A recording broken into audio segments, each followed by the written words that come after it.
Shalom Bapak Ibu Saudara yang terkasih di dalam Tuhan. Bagaimana Bapak Ibu kabarnya hari ini?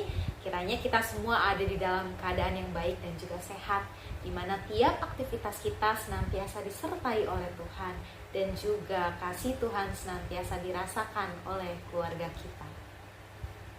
Bapak Ibu Saudara yang terkasih di dalam Tuhan, kemurahan hati merupakan salah satu dari sifat Allah, di mana di dalam kita menjalani tiap proses kehidupan kita mengecap kemurahan yang Allah berikan di sepanjang kehidupan kita, dalam berkat yang mencukupkan kita dan juga penyertaan yang senantiasa Ia curahkan bagi kita.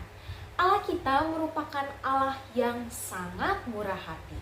Karena itu, setiap kita sebagai umatnya juga diminta untuk menjadi orang-orang yang menyatakan kemurahan di dalam tiap kehidupan kita.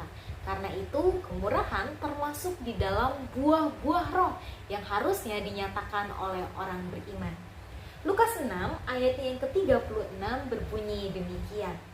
Hendaklah kamu murah hati, sama seperti Bapamu adalah murah hati. Karena Allah kita begitu sangat murah hati, maka kita juga yang sudah merasakan kemurahan Allah juga harus menyatakan kemurahan itu di dalam kita menjalani kehidupan kita bersama dengan sesama.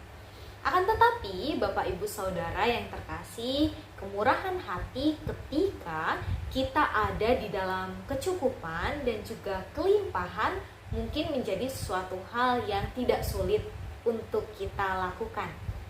Ketika kita berkelebihan, ketika kita berkecukupan, ketika ada orang lain membutuhkan bantuan kita, maka kita dengan mudah dapat memberikan bantuan, bahkan dapat memberi kepada orang lain.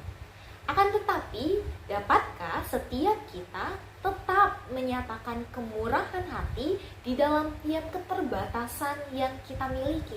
Ketika keadaan serba terbatas, bahkan kekurangan, bisakah kita sebagai umat Tuhan tetap menyatakan kemurahan hati bagi sesama kita sebagai wujud karya Allah yang nyata bagi sesama kita?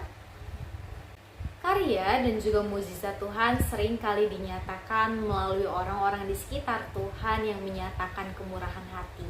Jika kita mau kembali mengingat tentang mukjizat Tuhan Yesus memberi makan 5.000 orang, mukjizat itu berawal dari kemurahan hati orang yang mau memberikan bekalnya berupa 5 roti dan juga 2 ikan dalam keterbatasan dan juga kekurangan itu. Akan tetapi itu dipakai oleh Tuhan menjadi karya yang besar, sehingga lebih dari 5.000 orang menjadi kenyang. Bahkan ada 12 bakul lebih dari sisa yang dimakan oleh orang-orang itu. Di sini kita dapat melihat bahwa kemurahan hati, bahkan meskipun di tengah-tengah keterbatasan dan juga kekurangan kita, dapat dipakai oleh Tuhan menjadi karya dan juga mukjizat yang besar bagi orang lain. Ketika keterbatasan kita dapat dipakai untuk menyalurkan berkat bagi orang lain.